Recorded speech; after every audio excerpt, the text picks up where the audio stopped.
affecting equilibrium.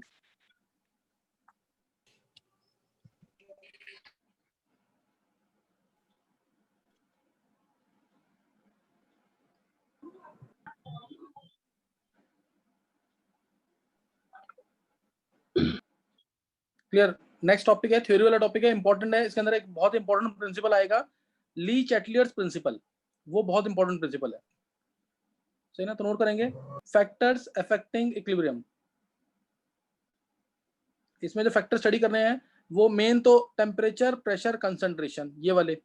Temperature हो गया, pressure हो गया और कंसंट्रेशन, ये तीन तो हैं ही. और इन तीनों को स्टडी करेंगे हम under Le Chatelier's principle. Most important principle. मतलब इसके ऊपर क्वेश्चन एक टाइम ऐसा था, इसके ऊपर क्वेश्चन आता ही आता था. Le Chatelier's principle. Fourth factor catalyst, जो हमने डिस्कस कर लिया है. कैटलिस्ट क्या करता है? It just help to attain the equilibrium more quickly. Catalyst क्या करता है? It just help to attain the equilibrium more quickly. उसको डिस्टर्ब नहीं करता, उसको सिर्फ जल्दी लेके आता है. और एडिशन ऑफ इनर्ट गैस, ये भी बहुत इंपॉर्टेंट है, इसके ऊपर भी क्वेश्चन आते हैं. एडिशन ऑफ इनर्ट गैस, पहले मैं ये डिस्कस करूंगा, फिर उन तीनों को under Le Chatelier's principle. Addition of inert gas, ये दो तरीके से, एट कांस्टेंट वॉल्यूम और एट कांस्टेंट प्रेशर. तो पहले मैं ये डिस्कस करूंगा, फिर देखेंगे टेम्परेचर, प्रेशर और कंसंट्रेशन का इफेक्ट. टेम्परेचर, प्रेशर और कंसंट्रेशन का इफेक्ट. तो पहले हम स्टडी कर रहे हैं addition of inert gas. Addition of inert gas, ध्यान देंगे. फिफ्थ फैक्टर, इसको स्टडी कर रहे हैं, एडिशन ऑफ इनर्ट गैस. पहले ले रहे हैं first part, at constant volume. At suppose reaction हो रही है PCl5 gaseous gives PCl3 gaseous plus Cl2 gaseous plus Cl2 gaseous. PCl5 gaseous gives, ये हैं, ये क्या पढ़ रहे हैं हम? Factors affecting equilibrium. Clear. Factors affecting equilibrium. इसमें तीन फैक्टर स्टार्टिंग के जो हैं, टेम्परेचर, प्रेशर, कंसंट्रेशन, ये स्टडी करेंगे हम under Le Chatelier's principle. Catalyst हम डिस्कस कर चुके हैं already. Addition of inert gas constant volume पे भी होता है और कांस्टेंट प्रेशर पे भी होता है. हम स्टडी कर रहे हैं addition of inert gas at constant volume. Reaction हो रही है, suppose PCl5 gives PCl3 plus Cl2, ये रिएक्शन हो रही है. इस रिएक्शन का केसी क्या होगा? Concentration of PCl3 into concentration of Cl2 divide by concentration of PCl5. ये होगा इस रिएक्शन का केसी. इस रिएक्शन का केसी ये होगा concentration of PCl3 into Cl2 divide by concentration of PCl5. कोई डाउट इसमें? No sir. अब देखो, अब मैंने इस रिएक्शन में सपोज नियॉन गैस डाल दी. नियॉन गैस क्या है? Inert gas. नियॉन डाल दी, हीलियम डाल दी, या फिर नाइट्रोजन. N2 भी इनर्ट होती है. N2 बस रिएक्टेंट्स में N2 हो ना, ऐसा ना हो कि रिएक्टेंट्स में भी N2 है, तब ये इफेक्ट करेगी. अब मैंने ये गैसेस डाल दी जो कि इन PCl5 से, PCl3 से या Cl2 से रिएक्ट नहीं करेंगी. नियॉन गैस डाल दी मैंने एट कांस्टेंट वॉल्यूम. ठीक है ना? नियॉन गैस क्या PCl5 से रिएक्ट करेगी? क्या PCl3 से रिएक्ट करेगी या Cl2 से रिएक्ट करेगी? किसी से भी रिएक्ट करेगी इनमें से क्या? No sir. बोलो, नहीं करेगी. तो क्या, जब रिएक्ट नहीं करेगी और वॉल्यूम, कंसंट्रेशन क्या होता है? Number of mole by volume. इनके नंबर ऑफ मोल चेंज होंगे नहीं, वॉल्यूम कांस्टेंट है, तो क्या कंसंट्रेशन पे कोई इफेक्ट आएगा? No sir. नहीं. PCl5 के मोल सेम जो थे वही हैं, PCl3 के मोल सेम, Cl2 के मोल सेम जो थे वही हैं, नंबर ऑफ मोल्स क्या है? सेम, वॉल्यूम कांस्टेंट माना हुआ हमने, तो क्या कोई इफेक्ट आएगा कंसंट्रेशन पे? No sir. इसलिए there is no effect of adding inert gas at constant volume. ये याद रखना. ये लाइन इंपॉर्टेंट है, यहाँ पे नोट कर लेंगे. समझा दिया मैंने, तुम्हें याद रखनी है लाइन, कंसेप्ट भी मैंने बता दिया यहाँ पे. There is no effect of adding inert gas at constant volume. कोई डाउट तो नहीं किसी को? सर कांस्टेंट वॉल्यूम पे डाला तो प्रेशर नहीं पड़ेगा? कैसे बढ़ेगा प्रेशर इनके, या इस पे कोई फर्क पड़ेगा PCl5, PCl3 या Cl2 पे? नहीं, उन पे तो नहीं होगा. तो फिर कोई फर्क नहीं पड़ेगा ना. अच्छा, सो मतलब दोनों साइड प्रेशर बढ़ जाएगा ना, तो दोनों के लिए. हाँ, समझ आ गई बात कि नहीं है? यस. नेक्स्ट देखेंगे अब सेम रिएक्शन है एट कांस्टेंट, इनर्ट गैस डाल दिया कांस्टेंट प्रेशर पे, कांस्टेंट प्रेशर पे इनर्ट गैस डाल दी, रिएक्शन सेम है, PCl5 gives PCl3 plus Cl2, gas gas gas. अब हमने डाल दी है inert gas at constant pressure. अब हमने जैसे हीलियम गैस या नियोन या नाइट्रोजन या आर्गन कोई भी जेनॉन जो इनसे रिएक्ट नहीं करेगी वो डाल दी हमने कांस्टेंट प्रेशर पे। अब केसी हमारे पास फिर वही है, concentration of PCl3 into concentration of Cl2 divide by concentration of PCl5। ध्यान देना इधर, आंसर मैं डायरेक्ट बता दूंगा, इसका जो शॉर्टकट है इसका मैं बता दूंगा, लेकिन कंसेप्ट क्लियर होना चाहिए। अगर हमने अब इनर्ट गैस डाली कांस्टेंट प्रेशर पे तो वो इनसे रिएक्ट तो नहीं करेगी, ये नेचुरल सी बात है क्योंकि वो इनर्ट गैस है, वो रिएक्ट नहीं करेगी इनसे। लेकिन अब कंसंट्रेशन पे फर्क पड़ेगा कि नहीं? कंसंट्रेशन होता है नंबर ऑफ वॉल्यूम, कोई चीज डाल रहे हैं तो वॉल्यूम बढ़ेगा कि नहीं? Yes sir. वॉल्यूम बढ़ेगा, कोई चीज डाल रहे हैं तो वॉल्यूम बढ़ जाएगा, तो वॉल्यूम बढ़ गया तो कंसंट्रेशन क्या कर जाएगा? डिक्रीज। ऊपर कितनी चीजें डिक्रीज कर रही हैं सर? 2। ऊपर डिक्रीज डिक्रीज, और नीचे कितनी चीज डिक्रीज कर रही हैं सर? 1। तो नेट केसी क्या करेगा? Sir decrease. डिक्रीज, नेट केसी डिक्रीज करेगा। लेकिन मैंने तुम्हें एक लाइन बताई हुई है कि केसी कांस्टेंट होता है कांस्टेंट टेंपरेचर पे, याद है कि नहीं? यस। केसी क्या होता है? कांस्टेंट होता है। मान लो इसकी वैल्यू, केसी की वैल्यू 50 थी, अब जब जैसे ही तुमने इनर्ट गैस डाली कांस्टेंट प्रेशर पे तो केसी डिक्रीज करना है, 40 की तरफ पहुंचने लग गया, लेकिन इसकी वैल्यू तो कांस्टेंट रहनी है। तो अभी 40 से दोबारा 50 इमीडिएटली कैसे होगा? जब रिएक्शन आगे जाए कि पीछे जाए? सर आगे। आगे, इसी रिएक्शन आ जाएगी forward direction in order to retain its value. नहीं समझ आया ये? सर आ गया। In order to retain its value reaction will move in the forward direction. नहीं समझ आया? सर आ गया। देखो इनर्ट गैस डाली है हमने कांस्टेंट प्रेशर पे, इनर्ट जब डालेंगे कांस्टेंट प्रेशर पे तो वॉल्यूम बढ़ जाएगा, नंबर ऑफ मोल्स पे कोई फर्क नहीं पड़ेगा, वॉल्यूम बढ़ गया, वॉल्यूम बढ़ गया तो कंसंट्रेशन डिक्रीज करेगा। ऊपर 2 कंसंट्रेशन की टर्म्स हैं, नीचे 1 कंसंट्रेशन की टर्म है, ऊपर 2 चीजें डिक्रीज कर रही है, नीचे 1 चीज डिक्रीज कर रही है, नेट केसी डिक्रीज कर जाएगा। लेकिन केसी होता है कांस्टेंट टेम्परेचर पे, इसलिए in order to retain its value, अब ये केसी अपनी वैल्यू को रिटेन करने के लिए बढ़ना चाहिए। बढ़ेगा कैसे? जब प्रोडक्ट ज्यादा बने। प्रोडक्ट्स कब ज्यादा बनेंगे? जब रिएक्शन फॉरवर्ड डायरेक्शन में जाए, इसी रिएक्शन जाएगी फॉरवर्ड डायरेक्शन। समझ गए कि नहीं है? Yes sir. तो ये क्या हमेशा होगा कि कांस्टेंट प्रेशर पे रिएक्शन हमेशा फॉरवर्ड डायरेक्शन में जाएगी क्या? नो अगर सर। कांस्टेंट प्रेशर पे इनर्ट गैस ऐड करेंगे तो क्या रिएक्शन Yes, हमेशा फॉरवर्ड डायरेक्शन में जाएगी? यस। No sir. नहीं, ऐसा नहीं होगा, वो डिपेंड करेगा नेचर ऑफ रिएक्शन पे। तुम ये लिखना, at constant pressure if inert gas is added then reaction moves towards larger number of gaseous moles. Gaseous देखना, ध्यान रखना चीज का, at constant pressure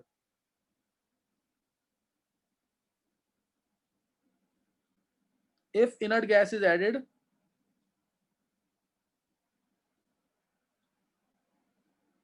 then reaction moves towards larger gaseous mole। लिख देना पूरा,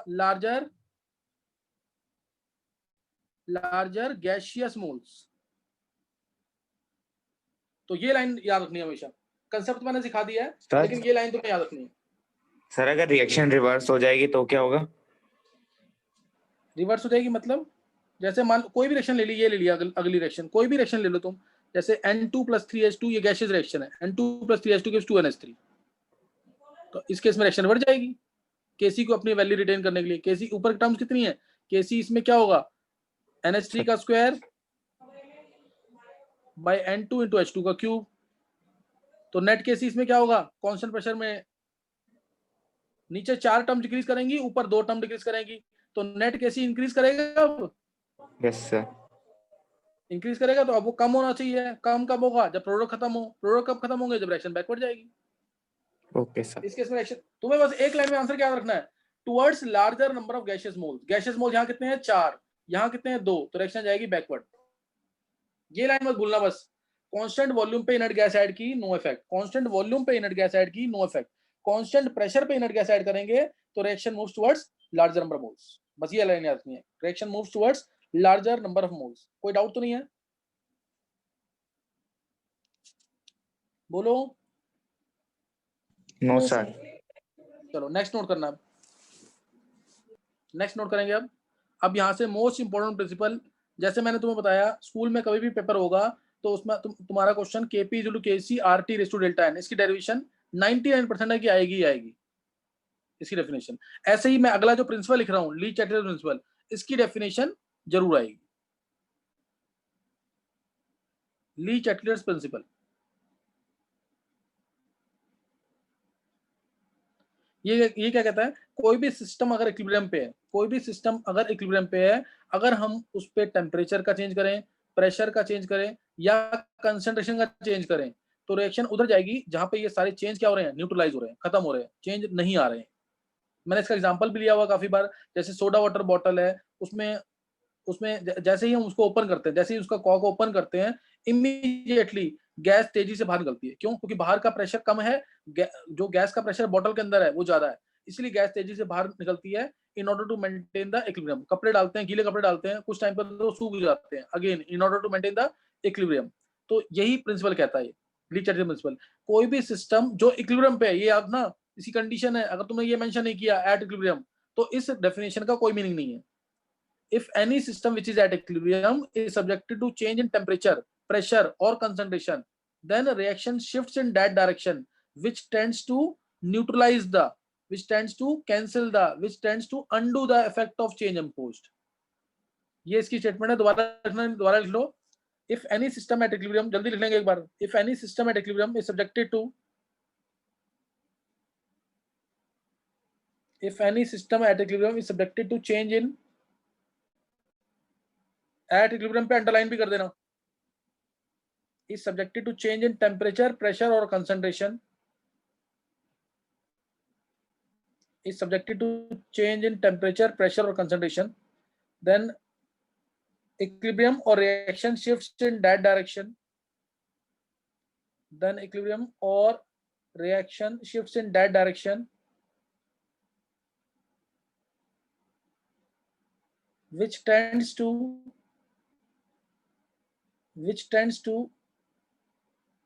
neutralize the effect of change imposed, which tends to neutralize the effect of change imposed.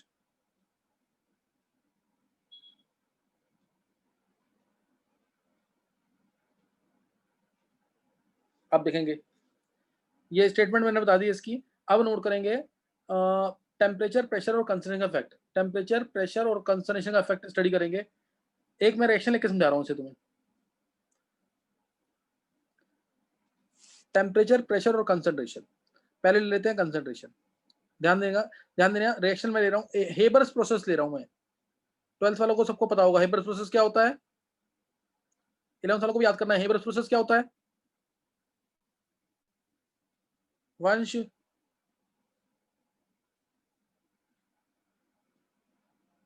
चलो लिख लो बार। Manufacturing of ammonia, Vidhi fast बोला करो थोड़ा। N2 + 3H2 gives 2NH3, N2 + 3H2 gives 2NH3। ये रिएक्शन हो रही है और प्लस हीट यानी एक्सोथर्मिक रिएक्शन है। मैंने पहले बताया हुआ है, अगर मैं प्रोडक्ट के साथ लिख देता हूँ प्लस हीट तो एक्सोथर्मिक रिएक्शन है। ऐसे लिख दूं या मैं लिख दूं डेल्टा H नेगेटिव, तो भी रिएक्शन क्या है, एक्सोथर्मिक। तो भी रिएक्शन क्या होगी, exothermic reaction. Clear, exothermic reaction है ये। अब देखो एक्सोथर्मिक रिएक्शन का मतलब क्या होता है कि फॉरवर्ड में हीट, ये फॉरवर्ड वाला सिंबल है, फॉरवर्ड में हीट रिलीज होगी और बैकवर्ड डायरेक्शन में हीट क्या होगी, एब्जॉर्ब होगी। फॉरवर्ड रिएक्शन अगर एक्सोथर्मिक है तो बैकवर्ड रिएक्शन क्या होगी, एंडोथर्मिक। फॉरवर्ड में हीट रिलीज हो रही है तो बैकवर्ड में एब्जॉर्ब होगी। अब मान लो मैंने इसमें कंसंट्रेशन N2 का बढ़ा दिया, अब N2 का कंसंट्रेशन मैंने बढ़ा दिया, तो बताओ रिएक्शन कहां जाएगी, फॉरवर्ड डायरेक्शन की backward direction, in order to achieve the equilibrium. Sir forward. Reaction forward जाएगी, जो चीज मैं बढ़ा रहा हूं वो कम होनी चाहिए, तो रिएक्शन कहां जाएगी, फॉरवर्ड डायरेक्शन में, in order to achieve the equilibrium. अगर मान लो मैंने NH3 का कंसंट्रेशन कम कर दिया तो रिएक्शन कहां जाएगी, फॉरवर्ड में, बैकवर्ड में, फॉरवर्ड जाएगी। NH3 का कम किया तो इसको बढ़ना चाहिए, बढ़ेगा कैसे, जब रिएक्शन कहां जाएगी, ये फॉरवर्ड डायरेक्शन में कम किया ना मैंने, ये कम किया तो ये बढ़ना चाहिए, बढ़ेगा कैसे, जब डायरेक्शन फॉरवर्ड जाएगी। मान लो इक्विलिब्रियम पे मैंने H2 का कंसंट्रेशन बढ़ा दिया तो डायरेक्शन कहां जाएगी,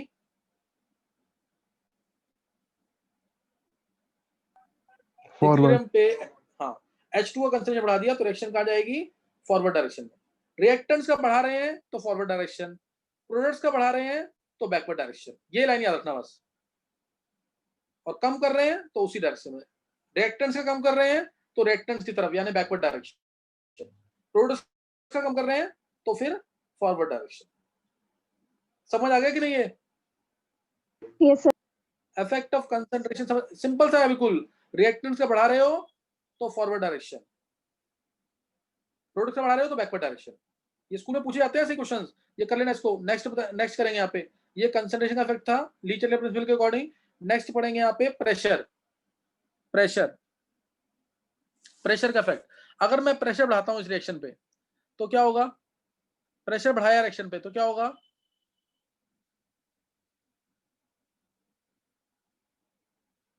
प्रेशर बढ़ाया तो नंबर ऑफ मोल बढ़ जाएंगे, PV/RT होता है, प्रेशर बढ़ाया तो नंबर ऑफ मोल बढ़ जाएंगे।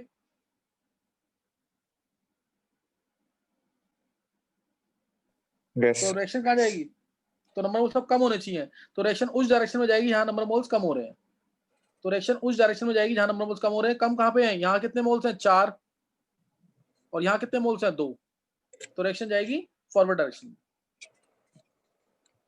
ठीक है। रिएक्शन कहां जाएगी, फॉरवर्ड डायरेक्शन में।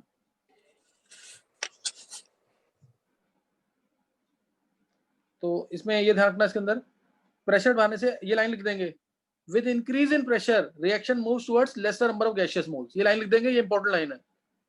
With increase in pressure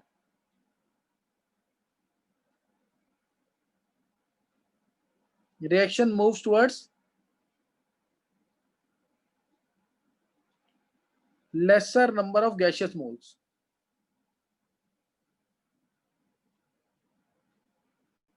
reaction moves towards lesser number of gaseous moles, lesser moles की तरफ। और अगर इनर्ट गैस डालते हैं कांस्टेंट प्रेशर पे तो रिएक्शन कहां जा रही थी, अगर इनर्ट गैस डालते हैं कांस्टेंट प्रेशर पे तो लार्जर रिएक्शन कहां जा मोल्स रही की थी, तरफ, लार्जर मोल्स की तरफ। और प्रेशर बढ़ाने से बैकवर्ड लेसर मोल्स की तरफ। ये हेबर्स प्रोसेस था फॉर मैन्युफैक्चरिंग अमोनिया। कोई भी कंपनी है, मान लो उसको मैन्युफैक्चरिंग करनी है अमोनिया की, तो टेम्परेचर क्या रखेगा, वो कंपनी टेम्परेचर क्या रखेगी, टेम्परेचर नहीं सॉरी प्रेशर क्या रखेगी, हाई की लो। अमोनिया अगर बनाना है उस फैक्ट्री को तो प्रेशर रखेगी हाई, तभी तो रिएक्शन जाएगी टुवर्ड्स लेसर मोल्स की तरफ, सर तभी रिएक्शन जाएगी लेसर मोल्स की तरफ। सर बोलो। सर NH3 की फॉर्मेशन को हेबर्स प्रोसेस कहते हैं। हाँ, Haber's process means manufacturing of ammonia. और कंसंट्रेशन N2 और H2 का वो कंपनी क्या रखेगी, हाई की लो, कंसंट्रेशन ऑफ N2 और H2 हाई रखेगी, तभी तो रिएक्शन जाएगी फॉरवर्ड डायरेक्शन में। जितना रॉ मटेरियल होगा उतना रिएक्शन कहां जाएगी, फॉरवर्ड डायरेक्शन में।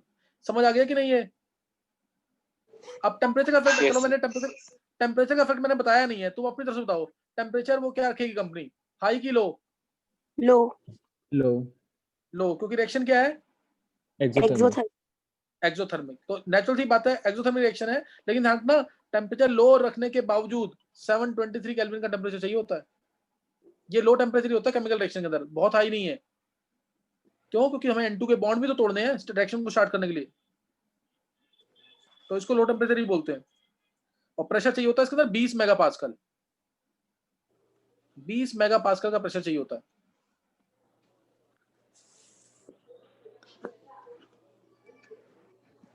समझ गए कि नहीं, जिसको हम 200 बार के आसपास कह सकते हैं, 200 एटमॉस्फेयर के आसपास। चलो अब ये मैं तुम्हें बता दिया, अब टेम्परेचर का इफेक्ट स्टडी करेंगे यहाँ पे। टेम्परेचर का इफेक्ट थर्ड, अगर मैंने इस रिएक्शन पे टेम्परेचर बढ़ाया यानी हीट क्या की, सप्लाई की। इस रिएक्शन पे टेम्परेचर बढ़ाया यानी हीट क्या की है, सप्लाई की है कि नहीं।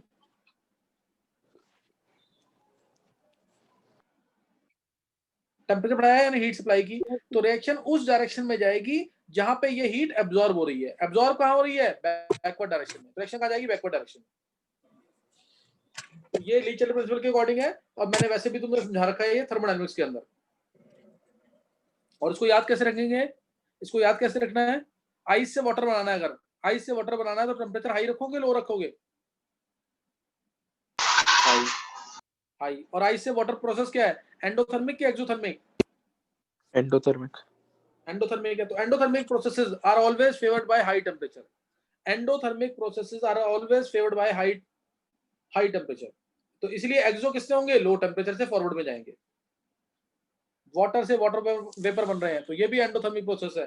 टेम्परेचर हाई होगा तो वाटर से वाटर वेपर जल्दी बनेंगे, तो वाटर से वाटर वेपर जल्दी बनेंगे। एक रिएक्शन के लिए और डिस्कस करेंगे, ये पूरा खत्म हो गया फैक्टर्स अफेक्टिंग इक्विलिब्रियम।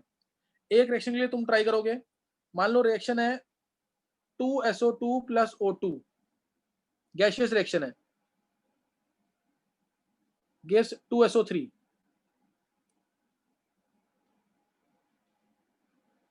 अच्छा ये कौन सा प्रोसेस है? 12th वाले बच्चे ट्राई करेंगे, ये कौन सा प्रोसेस है? Contact process. ये वंश ने बोला। और कोई, किसी और को आंसर देना है इसका? किसी और को आंसर देना है इसका? ये कौन सा प्रोसेस है?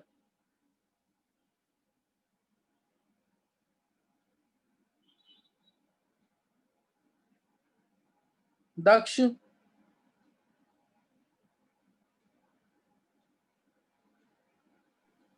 कॉन्टैक्ट। दक्ष दो प्रोसेस थे सर, दो प्रोसेस थे, नाम याद नहीं है ना? सर लेड चेंबर प्रोसेस भी हो सकता है। हाँ लेड चैम्बर प्रोसेस भी है, ये श्रेया ने सही बोला है, डिपेंडिंग अपॉन द कैटलिस्ट। देखो अगर NaO गैसियस है यहाँ पे कैटलिस्ट, तो ये हो जाएगा लेड चैम्बर प्रोसेस। ये सारे क्वेश्चन नीट में पूछे हुए हैं, lead chamber process matrix match की फॉर्म में, IIT मेंस में भी आए हुए हैं, लेड चैम्बर प्रोसेस है। और अगर हम V25 लेंगे कैटलिस्ट जो कि सॉलिड फॉर्म में होता है तो हो जाएगा कॉन्टैक्ट प्रोसेस। ये 11th वाले बच्चों को भी याद रखना है, डिपेंडिंग अपॉन द कैटलिस्ट। हालांकि यहाँ पे कैटलिस्ट का कोई रोल नहीं है अभी, this is contact process. Plus heat है, एक्सोथर्मिक रिएक्शन है, प्लस हीट या डेल्टा H नेगेटिव है।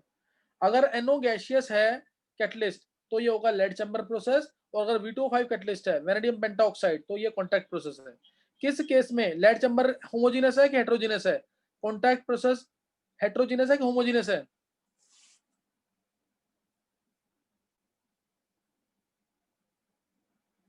बोलो।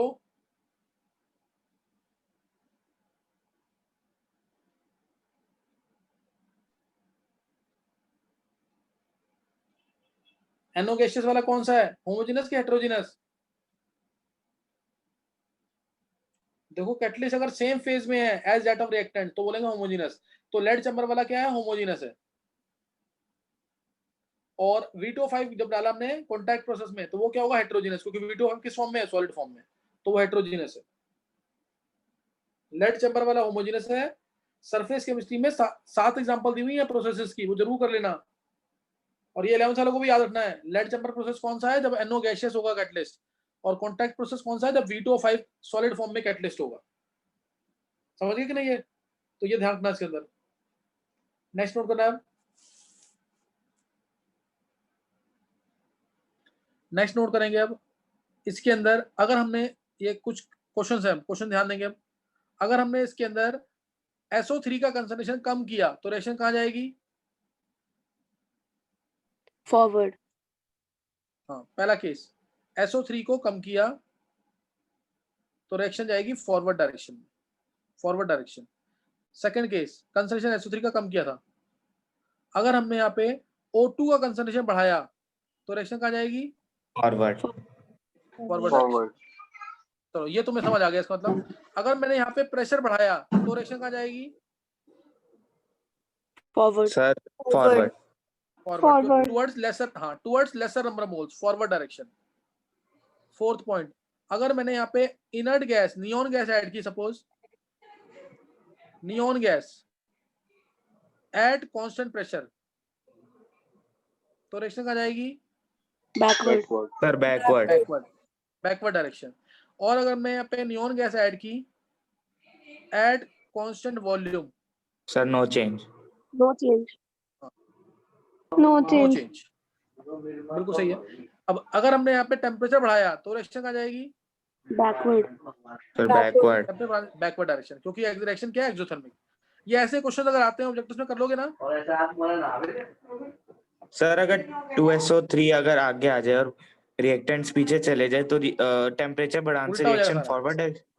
फॉरवर्ड। हाँ और क्या, फिर तो वो एंडोथर्मिक हो जाएगी ना रिएक्शन। Okay sir. चलो नेक्स्ट देखना है, ये ली चैटर्जी प्रिंसिपल तुम्हें समझ आ गया। अब ये है मैन्युफैक्चरिंग ऑफ मिथेनॉल CO+2H2, ये गैस और ये बना CH3OH प्लस हीट प्रेशर बढ़ाने से रिएक्शन कहाँ जाएगी? सर प्रेशर बढ़ाने से फॉरवर्ड। फॉरवर्ड डायरेक्शन, पहला पॉइंट। टेम्परेचर बढ़ाने से रिएक्शन कहाँ जाएगी? Sir backward. बैकवर्ड क्योंकि एक्सोथर्मिक है तो backward direction. Second case, CO का कंसंट्रेशन कम करने से रिएक्शन कहाँ जाएगी? बैकवर्ड कम किया हाँ तो बैकवर्ड डायरेक्शन। और कांस्टेंट प्रेशर पे नियॉन गैस ऐड की सर फॉरवर्ड। तो सर बैकवर्ड डायरेक्शन जाएगी। और कांस्टेंट वॉल्यूम पे इनर्ट गैस ऐड की तो नो चेंज। समझ आ गया कि नहीं है? Yes sir. तो ये ऐसे क्वेश्चंस पेपर में आते हैं। H2 + I2 = 2HI। प्रेशर बढ़ाने से रिएक्शन कहाँ जाएगी? सर प्रेशर बढ़ाने से नो चेंज नो चेंज होगा। क्योंकि गैसियस मोल्स दोनों Moles. साइड बराबर हैं। गैसियस वाले मोल दोनों साइड क्या है? बराबर। है ना, गैसियस मोल दोनों साइड क्या है? बराबर। ये कर लोगे ना ऐसे questions? Yes sir. Next note करेंगे। नेक्स्ट अब है Le Chatelier principle on physical equilibria अगर है तो उसमें कैसे अप्लाई करेंगे? सपोज आइस से वाटर है, आइस से वाटर, दो चीजें बतानी है सिर्फ तुम्हें। टेम्परेचर इफेक्ट, टेम्परेचर बढ़ाने से रिएक्शन कहाँ जाएगी? Sir forward. इतना सोचना थोड़ी है इसमें। आइस से वाटर कब बनता है? जितना गर्म करेंगे, जितना टेम्परेचर बढ़ाएंगे तो फॉरवर्ड डायरेक्शन। ये पहला केस। दूसरा केस ज्यादा इंपॉर्टेंट, प्रेशर बढ़ाने से रिएक्शन कहाँ जाएगी? बैकवर्ड। क्यों बता वंश? क्योंकि सर प्रेशर बढ़ाएंगे तो जो वाटर्स के वो है मॉलिक्यूल्स पास आ जाएंगे तो उन बॉन्डिंग से आइस में चेंज हो जाएंगे, मतलब कि हाँ देखो, प्रेशर जब भी फिजिकल इक्विलिब्रियम पे प्रेशर का इफेक्ट आएगा, डेंसिटी चेक करना। प्रेशर बढ़ाएंगे तो डेंसिटी बढ़ेगी, किसी को दबाएंगे प्रेशराइज करेंगे तो प्रेशर बढ़ाने से P/ρRT/mb होता है। नहीं तो प्रेशर बढ़ाने से डेंसिटी क्या होगी? रिएक्शन उस डायरेक्शन में जाएगी जहां पे डेंसिटी बढ़ रही है। जहां पे डेंसिटी बढ़ रही है, किसकी डेंसिटी ज्यादा? आइस की वाटर की? वाटर की डेंसिटी ज्यादा। आइस सॉलिड फॉर्म में है लेकिन आइस तैरती है पानी के ऊपर, पता है ना सबको? ये आइस में केज लाइक स्ट्रक्चर बनता है due to hydrogen bonding. Sir density किसकी ज्यादा है? वाटर की। हाँ पता ना ये? Yes sir. तो फॉरवर्ड डायरेक्शन, ये याद रखना केस। ये फिजिकल इक्विलिब्रिया पे अप्लाई किया हमने Le Chatelier principle on physical equilibria. Next देखेंगे वाटर से वाटर पे ले लो, वाटर से वाटर वेपर। पहला केस, टेम्परेचर बढ़ाने से रिएक्शन कहाँ जाएगी? Forward direction. सेकंड, प्रेशर बढ़ाने से सर बैकवर्ड। किसकी डेंसिटी ज्यादा है? डेंसिटी किसकी ज्यादा है? वाटर की। रिएक्शन कहाँ जाएगी? बैकवर्ड डायरेक्शन में। समझ आ गया कि नहीं है? Yes sir. तीसरा केस, आइस और वाटर वाले केस में प्रेशर में फॉरवर्ड है। हाँ ग्रेफाइट से डायमंड,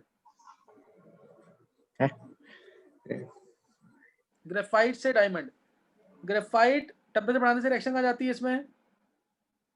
अब ये रिएक्शन एंडोथर्मिक है, याद रखना।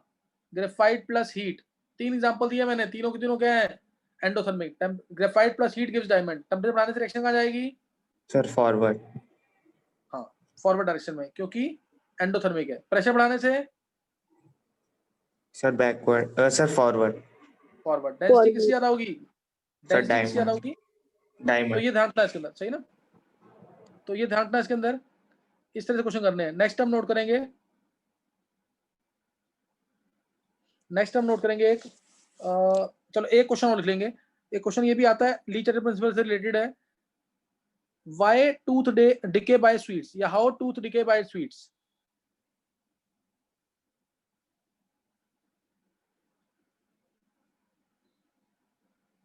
हाउ टूथ डिके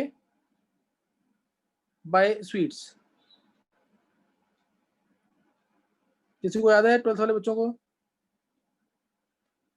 देखो, tooth that is made up of an enamel called as hydroxyapatite, Ca5PO4 whole thrice OH। इस इनेमल से टूथ, एक्चुअल में इसका फॉर्मूला ना हाइड्रोक्सी, ये हाइड्रोक्सी एपेटाइट है,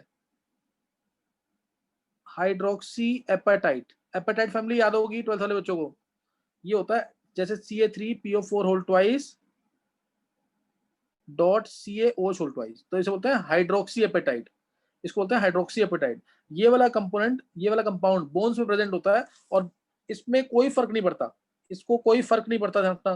लेकिन आजकल तो तुम्हें पता है सबको कि बोन्स वगैरह भी बोलते हैं कि वीक हो गए हैं, गल जाते हैं, तो आजकल तो फर्क पड़ता है। लेकिन हाँ, वैसे मानते हैं कि इस कंपाउंड में कोई फर्क नहीं पड़ता है, बोन्स में प्रेजेंट होता है। ये है हाइड्रोक्सी एपेटाइट। अगर मैं CaCl2 लिख दूं तो उसे बोलेंगे क्लोरा एपेटाइट, इसे बोलेंगे क्लोरा एपेटाइट। इसमें लिख दूं CaF2 तो इसे बन जाएगा फ्लोरा एपेटाइट, फ्लोरा एपेटाइट। ये एपेटाइट फैमिली होती है। अभी टूथ जो है इस इनेमल से बना होता है, called as hydroxy apatite, hydroxy apatite. तो ये डिके कैसे करेगा? इस तरीके से 5Ca2 plus 5Ca2 plus 3PO4 3 negative, 3PO4 3 negative plus OH negative, plus OH negative. इस तरह से ये टूटेगा टूथ। अब जैसे ही हम स्वीट्स वगैरह लेंगे तो क्या होगा? स्वीट्स वगैरह लेंगे तो स्वीट्स अगर लंबे समय तक रह जाते हैं टूथ के ऊपर तो वो रिलीज करते हैं H+ ions. If they are present for a long time on the tooth then they will release this H+ ions. और वो H+ आयंस क्या करेगा? वो H+ आयंस क्या करेगा? PO4 3 नेगेटिव इसको खत्म कर देगा, H+ OH आयंस खत्म करेगा से कि नहीं? If sweets they are present for long time on any tooth, then it will release H+ ions and will combine with OH ions, due to which concentration of OH ions decreases. Hence the reaction moves in the forward direction, resulting in demineralization of the tooth। नहीं समझ आई बात? तो जब ये concentration कम हो जाएगा इसका तो ये रिएक्शन जाएगी फॉरवर्ड डायरेक्शन में, तो क्या हो जाएगा इससे? डीमिनरलाइजेशन। तो टूथ क्या हो जाएगा? डिके कर जाएगा। टूथ डिके को बोलते हैं डीमिनरलाइजेशन। नहीं समझ आई बात? ये आ गया सर। तो this is called as demineralisation. Next note कर लेंगे एक last term, degree of dissociation. Degree of dissociation next time करना है मैं न्यूमेरिकल्स। ये तुम हालांकि पहले भी पढ़ चुके हो, डिग्री ऑफ डिसोसिएशन।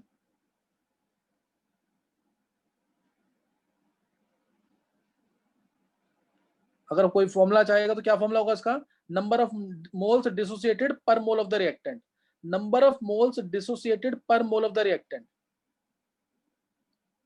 एक मोल रिएक्टेंट में से कितना मोल्स डिकम्पोज कर गया है, इसे बोलते हैं डिग्री ऑफ डिसोसिएशन। सर एक बार दोबारा बताना। नंबर ऑफ मोल्स डिसोसिएटेड पर मोल ऑफ द रिएक्टेंट। मान लिया मैंने A गिव्स NB है रिएक्शन, कोई A गिव्स NB, कोई भी रिएक्शन है ये, A गिव्स NB, से दिस इज एनी रिएक्शन। अगर मान लिया मैंने इसका 1 मोल था, अल्फा गया तो बनेगा कितना? बनेगा कितना ये? N alpha. N alpha. 1 से N बन रहा है ना, 1 था N बन रहा है, तो अल्फा खत्म होगा तो कितना बन जाएगा? N alpha. नहीं समझ आई बात? और अल्फा यहाँ पे क्या? Degree of dissociation. अल्फा क्या यहाँ पे? Degree of dissociation. देखो एक चीज सुनो, मान लो कोई 10 मोल थे, किसी के 10 मोल थे, मैंने कहा ये 5% डिसोसिएट कर गया, तो तुम क्या लिखोगे? 10 माइनस 10 इंटू 5/100 लिखोगे कि नहीं? ये 5/100 जो है ना, ये है डिग्री ऑफ डिसोसिएशन अल्फा। देखो अब 1 मोल था, मैंने कहा ये 5% खत्म हो गया, तो तुम क्या कहोगे? 1 माइनस 5/100 ऑफ 1, 5/100 1, यही तो आएगा 0.01 माइनस 0.05। अगर मैंने लिया 5 मोल थे, 10% ये डिकम्पोज कर गया, तो तुम क्या लिखोगे? 5 माइनस 5 इंटू 10/100, ये आएगा तो इसको मैं लिखता हूँ, ये आगे जाके मैं हर जगह यूज करूंगा, ये C माइनस सी अल्फा। समझ आया कि नहीं? C क्या है 5, ये भी क्या है C माइनस सी अल्फा। देखो समझ आ रहा है कि नहीं? ये नहीं समझ आ रहा? तो यही डिग्री ऑफ, हाँ यही क्या है? Degree of decision. यही क्या है? Degree of dissociation. मैं रब कर रहा हूं इसको सारा।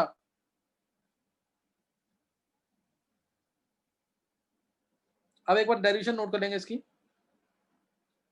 देखो 1 माइनस अल्फा था और पहले 1 था, ये 0 था, अल्फा गया एन अल्फा बन गया। इनिशियली क्या होगी? वेपर, थ्योरेटिकल वेपर डेंसिटी क्या होगी? Theoretical vapour density, theoretical vapour density क्या होगी? कैपिटल डी से डिनोट करते हैं इसको। This is inversely proportional to, 1 mole था स्टार्टिंग में, 1 मोल के कॉरस्पॉन्डिंग इसका जो वॉल्यूम है 1 इंटू वी। फिर ऐसे ही अब कुछ टाइम के बाद अल्फा चला गया, अब जो वेपर डेंसिटी है रिएक्टेंट की वो चेंज हो जाएगी। अब वो चेंज हो जाएगी, ये एन बी है गैसियस ये वाले, इसी को ध्यान देना है बस। तो अब ऑब्जर्व्ड वेपर डेंसिटी क्या होगी या एक्सपेरिमेंटल वेपर डेंसिटी क्या होगी?